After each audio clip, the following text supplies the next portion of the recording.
Oh non. C'était quoi déjà le mot de passe de ça?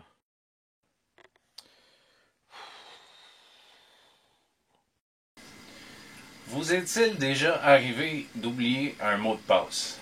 Si oui, stockez vos mots de passe dans un ordinateur sous forme de bloc-notes ou sous forme de fichier Word. C'est pas vraiment la meilleure idée. Si quelqu'un devait avoir un accès non autorisé à votre ordinateur, celui-ci aurait aussi un accès à son contenu. Ça inclut vos fichiers Word et ça inclut vos fichiers bloc-notes. Ça peut devenir très vite catastrophique. Le gestionnaire de mots de passe est une application qui permet de retenir vos mots de passe pour vous, pour éviter de les oublier et pour éviter d'avoir à les noter sur un papier qui pourrait être lu par une tierce partie.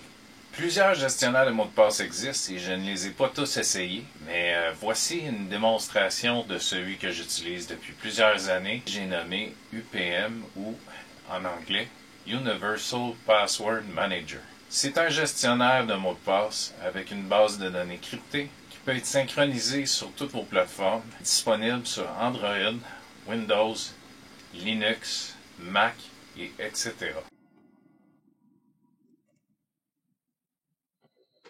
Donc, quand vous ouvrez UPM pour la première fois sur votre PC, vous obtenez cette fenêtre.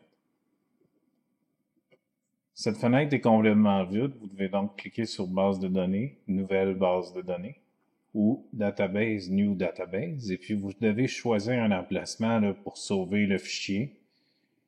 Donc, dans ce cas-ci, j'utilise le bureau pour le besoin du test. Et vous devez aussi choisir un mot de passe.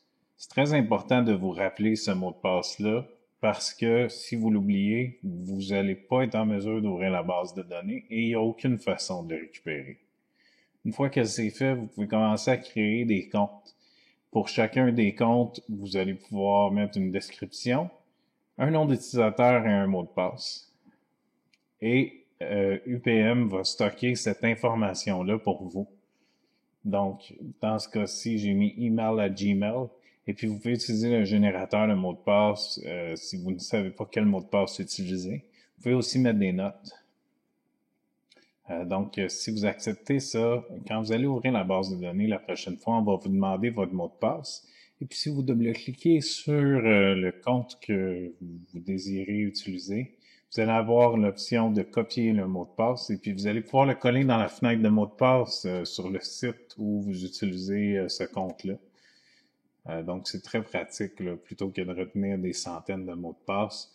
Vous n'avez qu'à utiliser le gestionnaire de mots de passe et puis il retient tous vos mots de passe pour vous à condition d'avoir le mot de passe principal. Si vous avez aimé la vidéo, cliquez sur s'abonner et aussi sur la cloche pour obtenir des notifications quand de prochaines vidéos vont être publiées.